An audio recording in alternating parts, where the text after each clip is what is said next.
Mga kababayan, hindi pababayaan. Kahit anong oras, kahit anong panahon, sa sakuna at krisis, may tol kang maaasahan. Usapang tol, usapang tol. Senador Francis Tolentino, Senador Francis Tolentino, tol ng bawat Pilipino. Trabaho baka mo, tutok lang dito sa usapang tol. Usapang tol, usapang tol. Senador Francis Tolentino, Senador Francis Tolentino, tol ng bawat Pilipino. Magandang maulang umaga po ng Miyerkules, Luzon, Visayas at Mindanao. Ako pong muli ang inyong lingkod, Cecil Villarosa, para sa isa namang edisyon ng programang Usapang Tol. Makakasama natin syempre mamaya ang nag-iisang tol ng bawat Pilipino, Senator Francis Tolentino. Tayo po ay live na nagsubaybayan sa iba't ibang panig po ng bansa sa pamamagitan po yan ng mga regional station ng DWIZ 882. At syempre, maging sa iba't ibang panig ng mundo sa pamamagitan po yan ng mga online accounts, Facebook page at YouTube channel ng DWIZ. At tayo po ay live din na napapanood simulcast sa Aliw TV Channel 23. Pwede po kayong sumama sa ating talakayan ngayong umaga, lalo na yung mga lugar na nakakaranas ng matinding pag-ulan. Kamustahin natin ang sitwasyon sa inyong mga lugar. Ipadala lamang po inyong mensahe o komento sa pamagitan po ng Facebook page ng DWIZ o kaya po sa aming text line 0999-376-6768. Naku, talaga namang matindi itong nararanasan nating pag-ulan sa mga oras na ito. Ang binabanggit po ng Pag-asa, yung pag-ulan po na nararanasan natin. Kunin nga po natin yung Pag-asa. Ayan, ang paliwanag po ng Pag-asa, yung nararamdaman natin pong pag-ulan ay sanhi po ng pag-iral ng hanging habagat. In fact, may inilabas po ang Pag-asa, ang State Weather Bureau, na heavy rainfall warning sa NCR. Kanina pong alas 5 yan ng umaga. Yellow warning level naman po ang iiral sa Zambales, Bataan at Metro Manila. Kaakibat po niyan ay ang pagbaha sa mga mabababang lugar. Yun namang area ng Nueva Ecija at Quezon, abay asahan daw po yung light to moderate na pag-ulan sa susunod po na 3 oras. Meron pong inilabas ngayon lamang po ang Pag-asa na hydrological situationer. Yun pong water level sa Lamesa Dam as of 5 a.m. ay umabot na po ng 80.16 meters. At ngayon po ay overflowing na, umaapaw na po ang Lamesa Dam.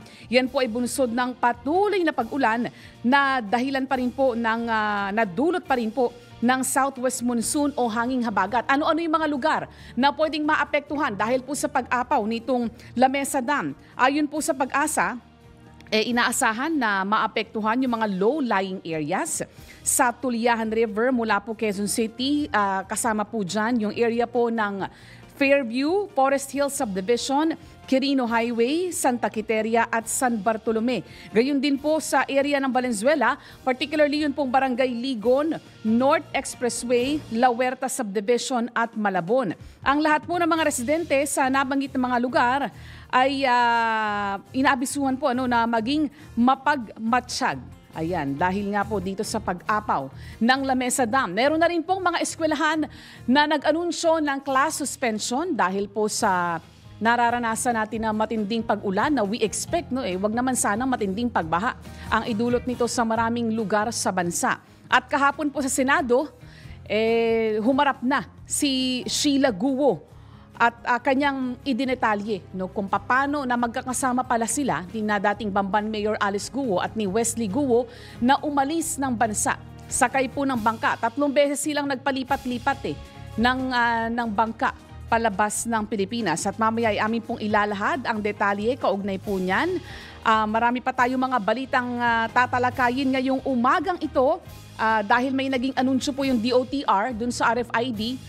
Instead na ipatupad pala yung bagong RFID guidelines, yung mga dadaan pong mga motorista sa mga expressway na walang RFID o kulang yung load balance, instead na yung multa ay simulang ipatupad ng August 31 ay nagpasya po ang DOTR na yan po ay ipagpaliban muna ng October 1 para daw po bigyan ng panahon yung mga ahensya ng pamahalaan at maging yung mga tollway operator na ayusin muna yung operasyon ng mga expressway at para paigtingin po ang public information campaign kaugnay po ng mga bagong tollway guidelines. Ano naman kaya yung magiging tugon ng DOTR dun sa hinihinging paliwanag o kahilingan ni Senator Francis Tolentino kaugnay dun sa pagpapatupad ng bagong panuntunan dyan sa area ng Region 7, yung LTO, dahil huhulihin po yung mga walang plaka. Ang problema naman po, ang pagkukulang, wala po sa panig ng mga motorista kasi nakapagbayad na sila . Ang kakulangan po ay yung backlog. Yan, ang pagkukulang ay sa panig po ng LTO dahil po sa backlog sa pagre-release ng mga plaka. Anyway, sa punto pong ito ay atin munang puntahan ang ating mga headlines. Mga malalaking balita, pinag-uusapan, mga balitang bagong-bago sa DWIZ Headlines. Sa uno ng ating mga nagbabagang balita ngayong araw ng Miyerkules, ika-28 sa buwang ito ng Agosto taong 2024, bilang ng mga lugar sa bansa na apektado ng ASF nadagdagan pa. Supply ng baboy sapat pagpasok ng bare months ayon sa Department of Agriculture. DWIZ Balita. Sheila Guo humarap na sa Senado. Inamin na nakalabas sila ng bansa ni na dating Mayor Alice Guo at Wesley Guo sakay ng bangka. DWIZ Balita. Protection order para sa KOJC members ipinag-utos ng Davao Regional Trial Court. DWIZ At Balita. Vice President Sara Duterte at mga kongresista nagkainitan sa budget hearing. Mga balitang updated, mga isyong updated, mga komentaryong updated sa Usapang Tol. Kasama si Senator Tol, Senator Francis Tolentino, Tol ng bawat Pilipino, at Cecil Villarosa. Sa detalye ng ating mga balita, suspendido ang pasok sa lahat ng antas sa pampubliko at pribadong paaralan sa ilang lugar ngayong araw dahil sa malakas na pag-ulan. Kabilang sa mga nag-anunsyo ng walang pasok ang Maynila, Quezon City, Caloocan City, Navotas, Malabon, Pasig, Marikina, Mandaluyong City, Taguig City, gayon din ang Pasay, Pateros, Las Piñas, Muntinlupa at San Juan. Kanselado rin ang klase ng mga kinder hanggang grade 12 students sa Taytay Rizal. Para sa karagdagang update, manatili po nakatutok dito sa DWIZ at Aliw Channel 23. DWIZ Pero 1 Balita. hour ago, meron pong abiso na ipinalabas ang Marikina City. Ay wala na rin pong pasok all levels, public and private, sa kanilang lungsod. Dahil nga po sa nararanasang malakas na pag-ulan sa Metro Manila. Samantala sa iyo pang mga balita, kakasuhan naman ng Department of Agriculture, Bureau of Animal Industry ang mga illegal na trader ng baboy na hinarang sa mga itinayong checkpoint dulot ng African Swine Fever. Ayon sa DA, mga kasong falsification of documents at paglabag sa Meat Inspection Code ang maaaring isampa sa mga sangkot. Batay sa datos ng DA na umabot na sa mahigit 400 barangay sa bansa ang apektado ng ASF. Umakyat naman sa 430 baboy ang isinuko sa kagawaran habang 46 naman ang kinatay. Samantala, sisimula na sa Biyernes o sa katapusan ng Agosto ang pagbabakuna sa mga baboy sa Batangas. DWIZ Balita. Sa kaugnay pa ring balita, tiniyak ng Department of Agriculture na nananatiling sapat ang supply ng baboy sa bansa sa kabila ng tumataas na bilang ng mga lugar na apektado ng African Swine Fever. Ito'y makaraang maitala ang mga bagong kaso ng ASF sa Northern Luzon, kabilang ang mga lalawigan ng Cagayan, Isabela, Nueva Vizcaya at Pampanga.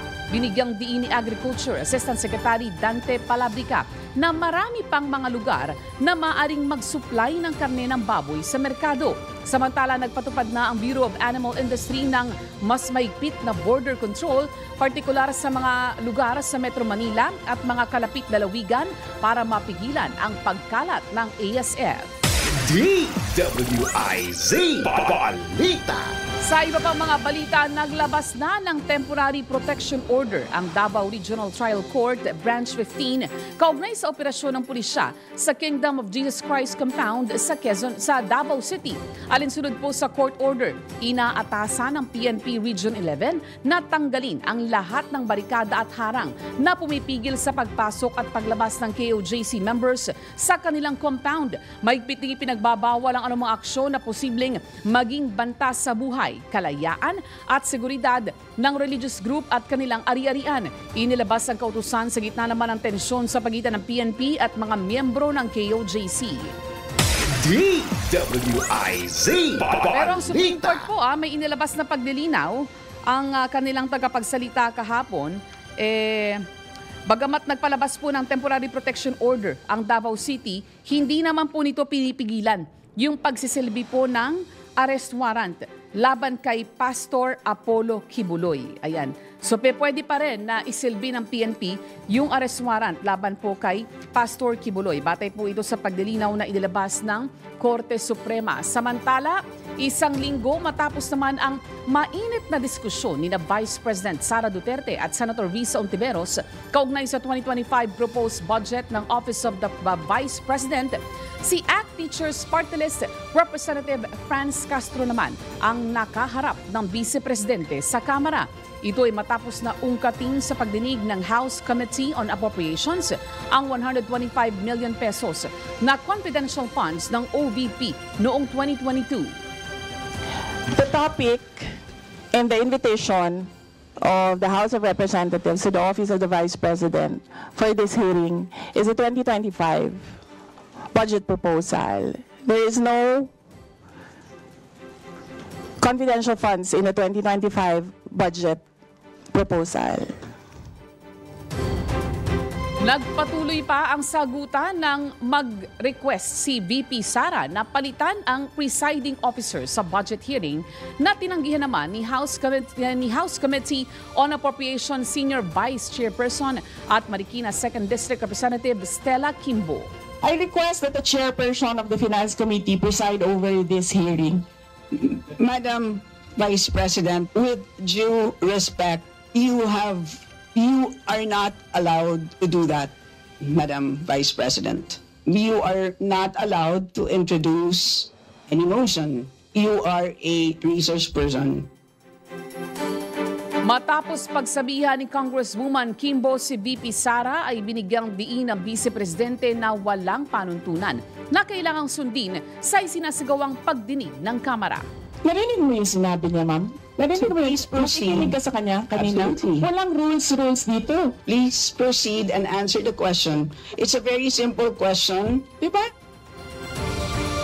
Yan po ang tinig ni na Vice President Sara Duterte at House Committee on Appropriations Senior Vice Chairperson at Marikina 2nd District Representative Stella Kimbo. DWIZ Balita. Tanggap po tayo ng report mula sa labas ng impilan. Ang AMLAC gagamit na ng artificial intelligence sa pag-analisa ng mga dokumentong isusumite sa kanila. Ang detalye po ng balita hatid ni Patrol No. 19, Celi Ortega Bueno. Gagamit na ang Anti-Money Laundering Council o AMLAC ng artificial intelligence para sa pag-aanalisa sa mga dokumentong isinusumite sa kanila.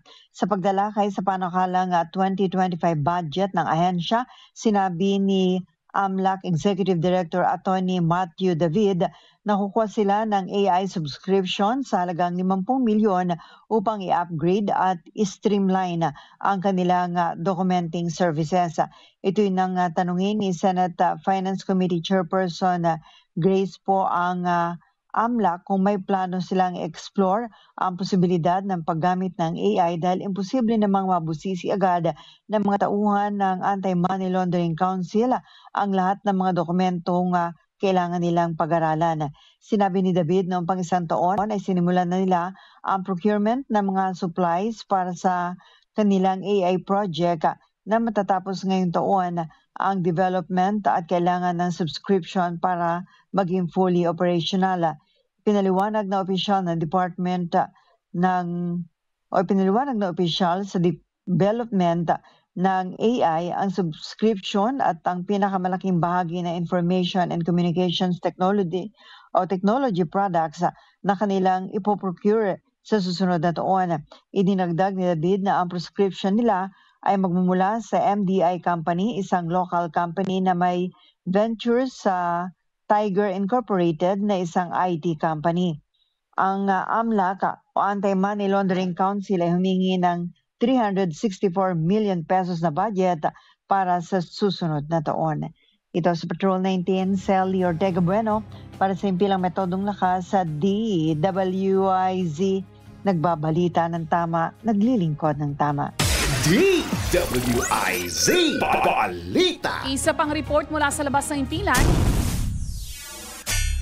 OFW Help Desk inilunsad ng OWA sa lungsod ng Makati. Ang detalye ng balita mula kay Patrol Number 17, Jopel Peleño. Pinagkalooban ng Overseas Workers Welfare Administration o OWA ng assistance ang mga overseas Pinoy workers sa pamamagitan ng itinatag na help desk ng ahensya. Isinakatuparan ng OWA ang proyektong ito katuwang ang Makati Public Employment Service Office o PESO. Matatagpuan ang help desk sa 5th floor, Building 1 ng Makati City Hall na opisyal na bubuksan sa darating na August 30, 2024 simula alas 9 ng umaga hanggang alas 12 ng tanghali. Inaasahang magbibigay din dito ang ahensya ng education and training assistance para doon sa mga qualified individuals. Ito si Patrol 17 Chopel Peleño. Para sa Impilang Metodong Lakas, DWIZ. Nagbabalita ng tama, naglilingkod ng tama. DWIZ Balita. Maraming salamat sa iyong report, Jopel Peleño. Alam niyo po, isa pa dun sa mga lumutang sa pagdinig kahapon sa Senado ay yung pag-amin po ni Sheila Guo o nitong si Zhang Mier na siya ay dumating ng Pilipinas mula China noong 2001. Kinumpirma din po niya na hindi siya sa Pilipinas ipinanganak at hindi niya biological sister si dismissed Mayor Alice Guo. Nagtungo muna siya sa Pilipinas para tulungan si Guo sa negosyo, si Alice Guo sa negosyo. Ngayong araw naman po inaasahan ang pagharap ni Cassandra Leong sa Quad Committee ng Kamara de Representantes. Si Ong, yung authorized representative po ng Lucky South 99. Yan po yung pogo na sinalakay po ng mga otoridad sa Porac, Pampanga at iniuugnay din po si Cassandra Leong sa operasyon naman ng Pogo Hub sa Bamban, Tarlac. Isa pa sa abangan natin ngayong araw ay kahapon nga nagpalabas po ng temporary protection order yung RTC, yung Regional Trial Court sa Davao City para po maprotektahan yung mga miyembro ng KJOC o KOJC. Kaya ang utos ng hukuman doon, alisin yung mga barikada na inilatag po ng pulisya. Pero ayon po sa Supreme Court, hindi po pinipigilan ng inilabas na TPO yung pagsisilbi ng mga otoridad ng arrest warrant laban kay Pastor Apollo Kibuloy. Kaya po sa harap niyan ay nanindigan ng PNP na hindi po nila lilisanin ng KOJC compound dahil ang kanilang paniwala ay nananatili sa loob ng KOJC compound sa Davao City si Pastor Kibuloy. So ito yung mga abangan nating development ngayong araw na ito, and of course, kabilang din sa mga tututukan ay yun namang magiging epekto ng malakas na pag-ulan na ating nararanasan sa araw na ito o sa mga oras na ito. Magbabalik po ang programang Usapang Tol, ang oras sa buong Pilipinas. Ganap ng 6:24 ng umaga. Huwag pahuhuli sa mga bago, huwag magpapaiwan. Alamin ang lahat sa Usapang Tol. Kasama si Senator Tol, Senator Francis Tolentino, Tol ng bawat Pilipino, at Cecil Villarosa. Senador Francis Tolentino, Senador Francis Tolentino, tol ng bawat Pilipino, tol ng bawat Pilipino.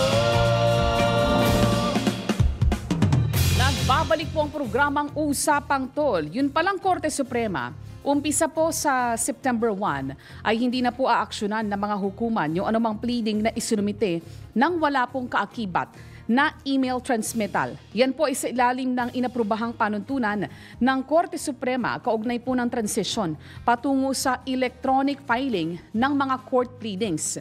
Sa harap na rin po yan ng target ng kataas-taasang hukuman na ipatupad ang digitalization sa mga hukuman sa ilalim ng Strategic Plan for Judicial Innovations mula po 2022 hanggang 2027. Very interesting po ito, no? In fact, sa hanay po ng executive, binabanggit po paulit-ulit ni Presidente Ferdinand Marcos Jr. yung march towards digitalization.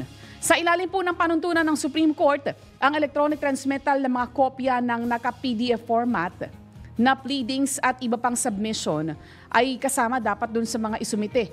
Kabilang na po yung mga annexes at mga exhibit. Mamaya malalaman pa natin yung karagdagang detalye tungkol dito at tungkol dun sa paghahanda ng hukuman sa idaraos po na bar exams. 3 araw na linggo po yan sa darating na buwan ng Setyembre. Pero bago po natin puntahan yung issue na yan, dahil meron po tayong makakapanayam direkta mula po sa Supreme Court, ay puntahan muna natin ang mahalagang pag-uulat ni Dick Villanueva dahil yung mga Pinoy, may mga Pinoy pala na lumahok sa charity tour. Ang detalye ng balitang yan ay hatid po ng ating Paris correspondent na si Dick Villanueva. Dick? Hindi sinayang ng mga kababayan natin ang nalalabing araw ng summer season sa France. Isang charitable tour ang isinagawa ng Sandigan Association sa Paris. Ito ay ang vegetable and fruit picking. Iba't ibang gulay at prutas ang naani ng ating mga kababayan. May salad, beanstalk, apple, prawns at kung ano-ano pa. Matapos pumitas ng gulay at prutas, huling destinasyon ay ang picnic area. Sa open park na ito ay karamihang mga Pinoy ang nagpupunta.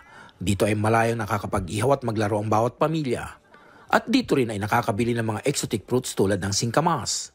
Mahigit 180,000 sa mga Pinoy sa France at ang karamihan ay dito na nagretiro at nanirahan.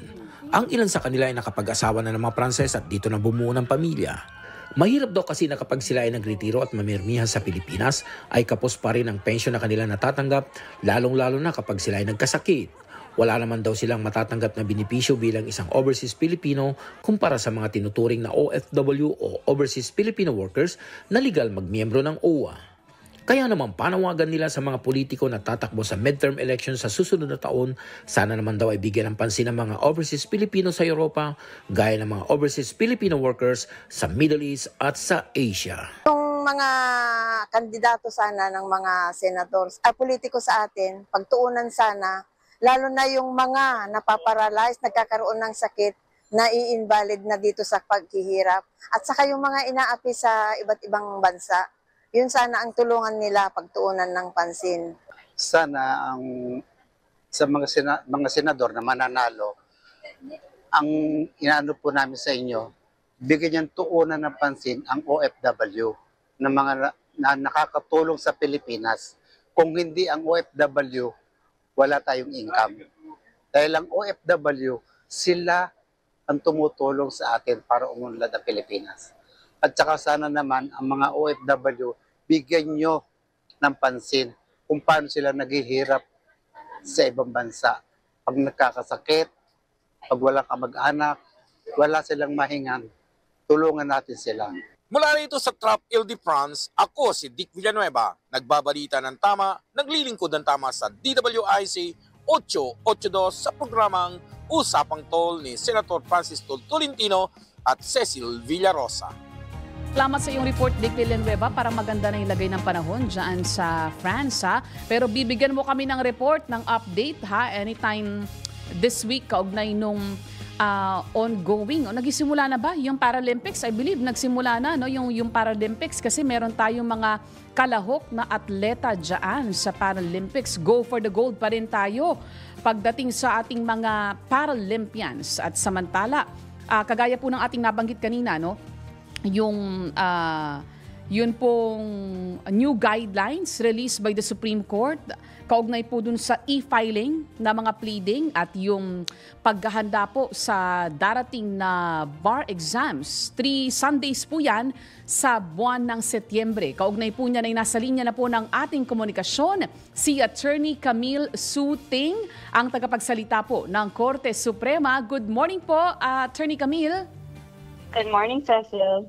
Yes, Attorney Camille, kamusta po ang lakas ng ulan?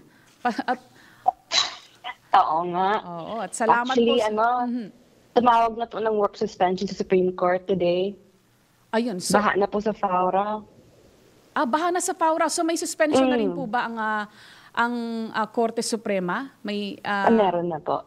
Kaka-suspend lang po ni Acting Chief Justice Marvic M.V. Afionan ng office for today, except for the important offices that must still be there. Ayun. So walang pasok sa Korte Suprema ngayong araw na ito dahil baha na pala dyan sa Padre Faura. O nga, mabilis bahain yung lugar na yan, Attorney Ting. Yung mga lower courts po at ibang mga collegiate courts. Depende po yun sa situation nila. So meron po ang guidelines ang Supreme Court na it depends po on the situation and call na po yun ng executive judge or presiding justice. Ayun. So yun nasa discretion na po ng mga executive judge at ng mga presiding justice ng mga collegiate court kung sila po ay magsususpinde rin ng pasok sa kanilang mga hukuman.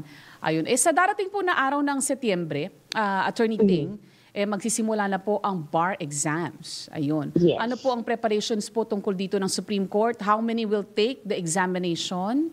At yung iba pang mga detalye, magkakaroon pa rin ba ng mga local testing center? At digitalized pa rin po ba? Yes. So yung exams po, scheduled to for 3 days, September 8, 11, tsaka 15. Regional rin po sila and digital ang format. So, as of August 27 po, a total of 11,713 examinees are expected to take the exams. So, ito po ang pinakamalaking numero of expected examinees in the history po of the bar exams. Wow. So, yes, to your question, there are 13 local testing centers. Okay. So, sa NCR, meron po tayong mga 6. So UP Diliman, UST, San Beda, Manila, Manila Adventist College, UP BGC, at San Beda College, Alabang. Sa Luzon naman, meron po tayo sa St. Louis University sa Baguio, tsaka University of Nueva Cáceres sa Naga City. Sa Visayas, meron po 3. University of San Jose Recoleto, Cebu City, Central Philippine University sa Iloilo City, tsaka Dr. Romualdez Educational Foundation sa Tacloban. Lastly po sa Mindanao, meron pong 2 local testing centers, isa sa Xavier University sa Cagayan de Oro City, tsaka isa po sa Ateneo de Davao University sa Davao City po. Pero saan, Attorney Ting, yung magiging parang pinaka, kumbaga, headquarters? Sa San Beda. San Beda po. San Beda College, Alabang. San Beda, Alabang. Okay. And then, just the same, I mean, this will also be computerized, Attorney Ting? Yes. Ayun. So, lahat po ng bar examinees, na-download na po dapat nila yung software. And meron po silang deadline sa August 30 to send their sample assessment. Kasi gusto po ng chair na si Justice Mario V. Lopez na the examinees are able to download the questions tsaka submit the answers. So meron pong tests yan just to make sure it works with their computer. How about yung coordination natin, Attorney Ting, sa mga security sa mga pulis na magbabantay ng seguridad to ensure na everything will be maayos yung idaraos na bar exams? Yes po. That's already been, ginagawa na po yan ng bar chair. And every year, maayos po ang bar exams dahil po sa coordination with the local government units and the local police. And meron na po kaming mga traffic advisories na inalabas recently concerning the traffic situation in some areas. Paano pala, Attorney Ting, pagka halimbawa malakas din ang pag-ulan on the day of the bar exams, meron na bang nakalatag na guidelines on that? Yes, meron po ang bar chair. Hopefully, hindi po ito mangyayari. Yes. Pero should the time come, meron na pong plan in place. Ayun, meron ng contingency measures ika nga Yes. ang Supreme Court. Ayun. Interesting, Attorney Ting, itong e-filing na sisimula na sa September 1. Ayun. This is a project of the Supreme Court, digitalization, which will run from 2022 to 2027. What do we foresee, Attorney Ting, to achieve by the year 2027? Well, by the year 2027, marami pong expected achievements ang Supreme Court kasi under the plan, we have, as I mentioned before, na meron tayong 3 major outcomes. Innovation, access, and efficiency. Ang digital filing is under innovation, which is under the activity of eCourt System version 2.0. So by 2027, we expect na meron na po tayong digital adjudication application, which is the eCourt System version 2.0. Tapos yung eCourt na to, meron po siyang 6 components. Ang pinakauna po ay ang digital filing and service.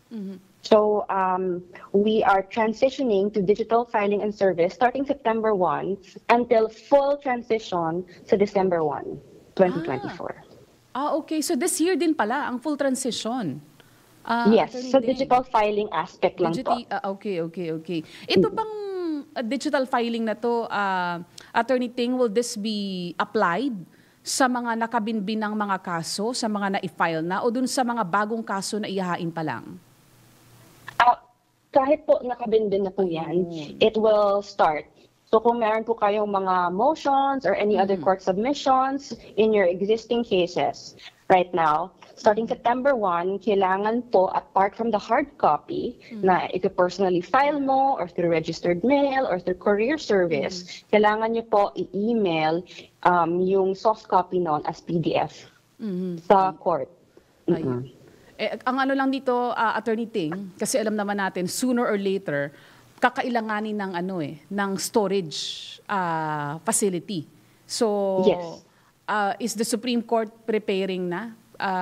Kasi yan ang lalo na PDF document ito, Attorney Ting, syempre kung pleading yan, may mga pictures pang kasama yan or baka may mga video pa, Attorney Ting, So, itong aspect ng common storage, ito magiging, kumbaga, online storage nitong mga filed na mga pleading kasama na sa mga pinaghahandaan ng Supreme Court. Yes, actually, we have what we call PJ 365 accounts for all the courts. Okay. So kasama po nito ay ang email as well as cloud storage. Ayun. So handa na po yung korte to accept Yun.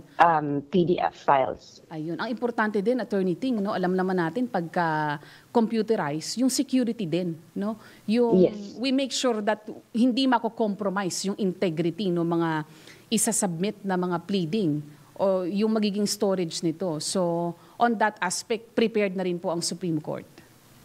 Yes, it's one of the priorities of the SPJI, cybersecurity and measures, especially sa Supreme Court kasi very sensitive nga yung information na makikita if ever ma-breach to. So very high priority po yan. And we have security measures in place right now. And although yan ay isa-submit online, yung access towards that file, Attorney Ting, ay kanino papayagan? Sino-sino lang yung mga papayagan ng access? There will be court personnel na who will be in charge of receiving, processing, and uploading the file. So it's usually yung judge lang and certain court personnel who will be able to access that file. So hindi po lahat sa korte ang makaka-access. Okay, alright. Pero lastly, Attorney Ting, buti sa inyo namang galing itong temporary protection order na inilabas po ng Davao RTC kahapon. Ang sabi naman po ng PNP, they will insist na mananatili sila doon sa lugar because they have to serve the arrest warrant against Pastor Apollo Kibuloy. Baka lang there is some confusion on that aspect po, Attorney Ting. Sa inyo na po manggaling ang clarification po. Regarding yung TPO, I can confirm that the Regional Trial Court did issue that. But as to whether it will affect the service of the arrest warrant kay Pastor Kibuloy, pabayaan lang po natin yung parties mag-file ng mga sarili nilang complaints sa court para po yung issues na to will be addressed by the court in a proper legal forum. Okay, but will the TPO pwede bang gamitin yung TPO, Attorney Ting, para harangin yung pagsiserve ng arrest warrant? The court will have to be the one to answer that po, ma'am. Okay. Okay, Attorney Ting, maraming salamat.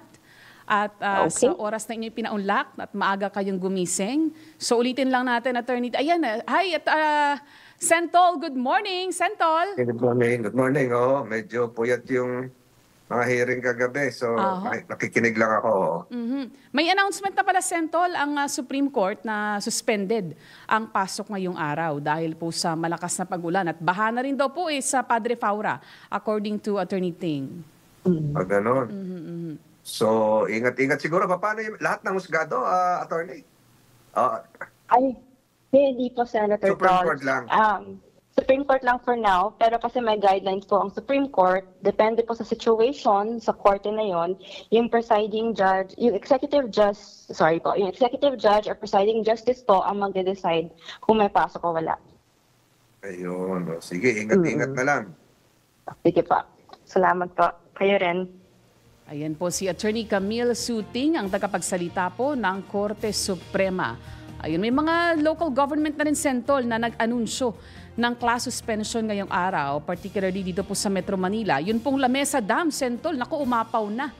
So, naglabas po ng... Malakas-lakas talaga yung ulan the past few days, di ba? Aha, opo. Yes po, kahapon, makulimlim din ang panahon eh. At nag-uulan kagabi rin, Sentol, sa ilang area ng Quezon City. Ayun, kaya nag-adviso po ang Pag-asa, Sentol, no, dun sa mga lugar na posible pong maapektuhan ng pag-apaw po ng Lamesa Dam. Ayun, yung mga lugar na nasa paligid po ng Tuliahan River. Yan yung posible pong maapektuhan ng pag-apaw ng Lamesa Dam. Ayun. So, susubukan natin, Sentol, no, na may makuha later from the LGU siguro or from MMDA para malaman natin yung mga flooded areas, Sentol. Ayan, pero... Kasi pag Lamesa, marami mga katabing-dam din yan na sunod-sunod, yung mga Ipo, papuntang Bulacan. Oho, Sentol. Ayun. Pero pinapaulit lang sa atin, Sentol, ito pala yung mga LGU na nag-announce na ng class suspension ngayong araw. Maynila, Quezon City, Caloocan, Navotas, Malabon, Pasig, Marikina, Mandaluyong, Taguig, Pasay, Pateros, Las Piñas, Muntinlupa at San Juan City. Yun pong Taytay Rizal, suspended po ang klase ng mga estudyante mula kinder hanggang grade 12. Ayan po, Sentol. Ayan. Sa mga karagdagan pang anunsyo, manatili po silang nakatutok dito po sa DWIZ. Magbabalik po muna, Sentol, ang ating programa. Ang oras po sa buong Pilipinas, ganap ng 6:49 ng umaga. Mga balitang updated, mga isyong updated, mga komentaryong updated sa Usapang Tol. Kasama si Senator Tol, Senator Francis Tolentino, Tol ng bawat Pilipino, at Cecil Villarosa. Senador Francis Tolentino, Senador Francis Tolentino, tol ng bawat Pilipino, tol ng bawat Pilipino. Kailangan malaman mo na ang mga presyo sa labas sa Palengke Report. Nag-uulan pero syempre tuloy-tuloy pa rin yung pagmomonitor natin sa presyo ng mga bilihin ngayong araw. At Sentol, puntahan na natin si Nika Cordero. Naroon siya ngayon sa Baseco Public Market. Good morning, Nika. Good morning, Senator Francis Tolentino at Ms. Cecil Villarosa. Nandito po tayo ngayon sa Baseco Public Market. Kamusta ang panahon dyan, Nika? Isda naman dito, Medyo malakas ang ulan dito at baha na rin po sa... Ayun. Nawawala si Nawala ang signal. Pa-establish natin. Hello, Ms. Cecil? Ayan, oo. Nawawala ka kanina. Malakas pa, wala po yung ulan dito pero may mga ilang kalsada po na baha na dito sa Baseco. Nako. Ayan, Lagi talaga tabing dagat yan eh. Oo nga, diba? tabing dagat. Talagang yan. Medyo ingat-ingat ka rin dyan. Oo. Ayan, sige Nika, anong presyo ngayon? Sa mga presyo naman, sa presyo naman po ng isda mula Batangas, with stable prices po, kaya ang pinakamurang isda dito ay ang bangus na 120 pesos per kilo, habang 180 pesos per kilo naman ang pinakamahal, ito ang galunggong. Meron ding pusit na 200 pesos per kilo, hipon na 400 pesos, tilapia 140, tulingan 100. Habang ang karne naman na galing Divisoria ay with stable prices, kaya ang buto-buto at ribs ay 350, laman 380, liempo 400, habang ang manok ay mabibili ng 220 pesos per kilo. So sa ng gulay galing Divisoria, ang listahan ng presyo dito ay ang mga sumusunod. Sibuyas at carrots 120, bawang 150, patatas 100, kamatis 80, repolyo 60 at ang luya ay 250 pesos. Mahal pa rin yung luya. Magkano? 250? 220 kahapon Tumaas pa ng 30? Yes, Senator. Ang bentahan dito sa Baseco ay ganun po yung presyo, nasa 250 dahil ang kuha po nila ay nasa 240. Sa Divisoria po sila kumukuha ng gulay po. Divisoria pa yan galing, bagsakan. Malapit lang yan dyan. Oo, yun nga, malapit pa. Yes, Senator. Mataas masyado yung luya. Ngayon pa naman gusto ng tao na humigop ng sabaw, malamig at sinigang. Ayun, kailangan ng luya. Pag yung isla lalo.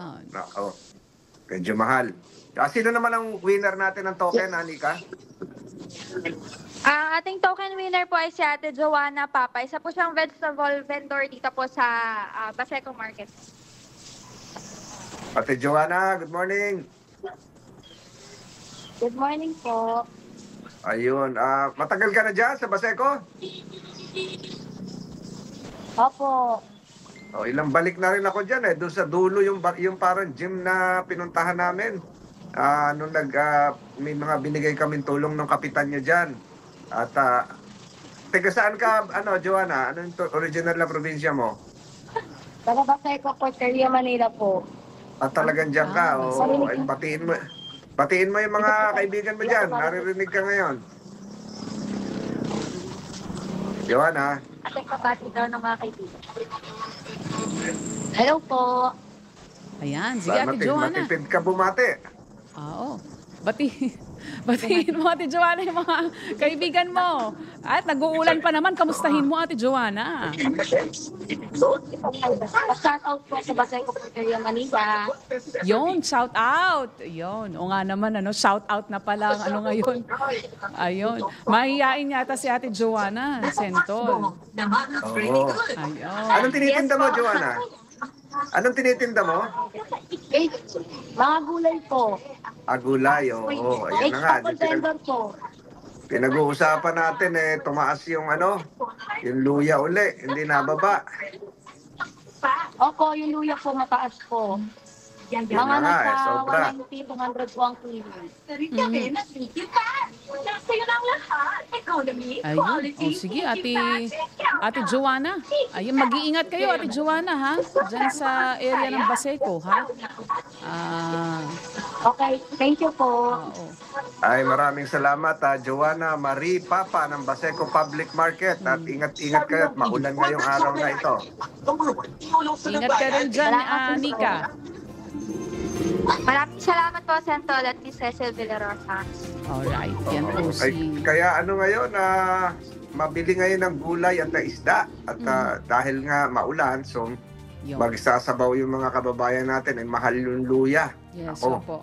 Ang daming kaganapan sa Senado kahapon. Natapos at gabi na kami na grabe. Natapos at muli po pinapaabot natin ang pakikiramay sa pamilya ni Senator Rapi Tulfo na pumanaw ang kanyang ina kahapon.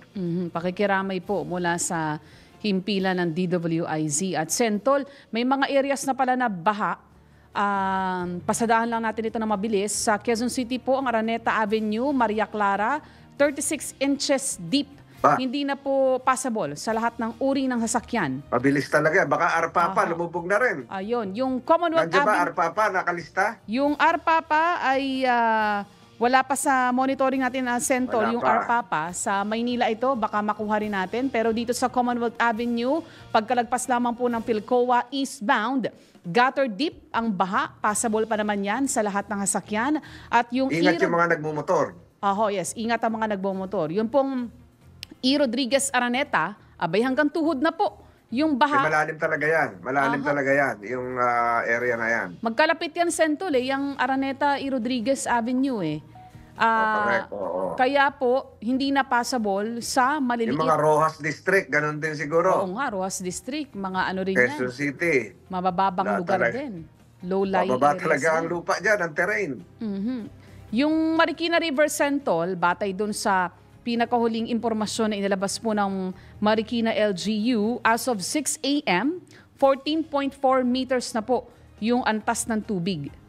18 ang delikado. 15 po yung first alarm. First, Yung- 15 ang first alarm. Kaya is- ang daming babala ngayong araw na ito. Sana hindi na umabot.